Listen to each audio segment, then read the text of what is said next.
রাসূল করিম সাল্লাল্লাহু আলাইহি ওয়াসাল্লাম বলেন, যার ভিতরে তিনটা গুণ থাকবে আল্লাহ তাআলা কিয়ামতের ময়দানে তাকে আরশ আজিমের ছায়ার নিচে তাকে মেহমান হিসাবে থাকার ব্যবস্থা করে দিবে। হাসরের ময়দানে কে কতটা ছাতা নিয়ে যাবেন? কয়টা সামিয়ানি নিয়ে যাবেন? ফাতরা নিয়ে যাবেন কয়টা? হ্যাঁ, গাছের ছায়া থাকবে, বিল্ডিংয়ের কানিজের ছায়া থাকবে, ঘরবাড়ির ছায়া থাকবে, দোকানপাটের ছায়া থাকবে।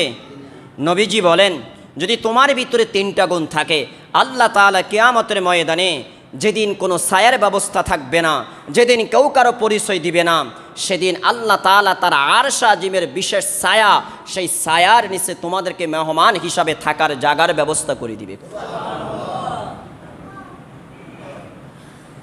এক নম্বর নবীজি বলেন, আল উজু আলাল মাকারিহ, যারা কষ্টের সময় অজু করে। কিসের সময় অজু করে বলেন? অতি কষ্টের সময় অজু করে, দুঃখের সময়ে যারা অজু করে, ব্যথা বেদনার সময়ে যারা উত্তমভাবে ভালোভাবে কি করে? অজু করে। শীতকালে অজু করতে ভালো লাগে না খারাপ লাগে? বলেন, কষ্ট লাগে কি না? বলেন না, কি পরিমাণ কষ্ট লাগে। যারা শীতের দিনে ঠান্ডা পানি দিয়ে অজু করে তারা বুঝে যে শীতের দিনে, কনকনে শীতের দিনে ঠান্ডা পানি দিয়ে অজু করে নামাজ পড়া কত কষ্ট। বিশেষত যারা তাহাজ্জুদের আমল করেন তারা জানেন কি পরিমাণ কষ্ট। কি বলেন আপনারা, কষ্ট না? কম্বল মোড় দিয়া জাজিমে শুয়ে থাকা যেই পরিমাণ আরাম, ঠান্ডা পানি দিয়ে অজু করে কনকনে শীতের দিনে দাঁড়াইয়া দাঁড়াইয়া তাহাজ্জুদের নামাজ পড়া কি এত আরাম? কথা বলেন। আর যাদের মনে করেন পায়ের গোড়ালি ফেটে যায় তারা অজু করতে কেমন কষ্ট হয় বলেন তো একটু? হ্যাঁ, অনেক কষ্ট না? আল্লাহর হাবিব বলেন, যারা কষ্টের সময় কি করে? অজু করে। এটা কয় নাম্বার গুণ বলেন? সবাই বলেন না, কয় নাম্বার? মনে চায় না অজু করতে, মনে চায় না নামাজ পড়তে, মনে চায় না ঘুম থেকে উঠতে, কিন্তু তারপরও মনের বিরুদ্ধে সংগ্রাম করে, জিহাদ করে, সে কি করে? অজু করে। অজু করে কি করে? নামাজ পড়ে। রাসূল বলেন, এই গুণ যার ভিতরে থাকবে এই গুণের বিনিময়ে আল্লাহ তাকে কি দিবে?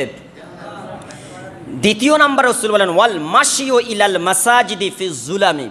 নবীজি বলেন, দ্বিতীয় নাম্বারে যারা হেঁটে হেঁটে মসজিদের দিকে যায় অন্ধকারে। কোথায়? কখন যায়?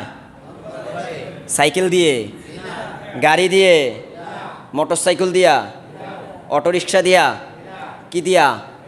ফা দিয়া। রাসূল বলছেন, ওয়াল মাশিউ ইলাল মাসাজিদে, যে ফা দিয়ে হেঁটে হেঁটে মসজিদের দিকে যায়, ফি যুলামে, অন্ধকারে। ফজরের নামাজ পড়তে যারা মসজিদে জামাতে আসে তারা কি দিনের মধ্যে আসে? আলোতে আসে না অন্ধকারে আসে? এর আগে যারা আসে আরও অন্ধকার কিনা? যারা মসজিদে এসে তাহাজ্জুদের নামাজ পড়ে তাদের বিষয়ে আরও অন্ধকার কিনা বলেন? তো রাসূল বলেন, দ্বিতীয় নম্বরে অন্ধকার রাত্রিতে যারা নামাজ পড়ার জন্য মসজিদে যায়, এই গুণের বিনিময়ে আল্লাহ তাআলা কিয়ামতের ময়দানে তাকে আরশ আজিমের নিচে জায়গা দিবে।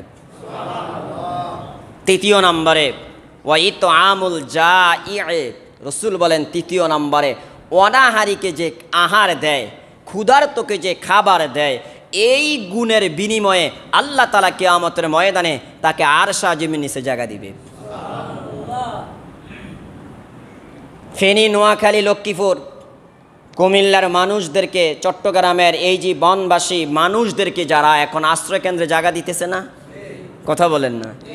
হ্যাঁ, এই ঠিক সেইভাবে আল্লাহ তাআলা কিয়ামতের ময়দানে, হাসরের ময়দানের ভয়াবহতা থেকে আমাকে আপনাকে বিশেষ ছায়ার ভিতরে জায়গা দিবে। হাসরের ময়দানের ভয়াবহ কি এরকম হবে? একটু বলেন, এরকম হবে না আরো ভয়াবহ? আল্লাহ, একটু মাঝে মধ্যে এই বিষয়গুলো ভাববেন, একটু চিন্তা করবেন, কল্পনার জগতে একটু ঢুকবেন। বহু বিষয় তো কল্পনা করেছেন, একটু মাঝে মধ্যে এই বিষয়গুলো একটু কল্পনা করবেন ভাই, তো ইমান বাড়বে, ইমান চাঙ্গা হবে, ইমান নবায়ন হবে, ইমান মজবুত হবে। মাঝে মধ্যে একটু কবর জগৎ নিয়ে ভাববেন,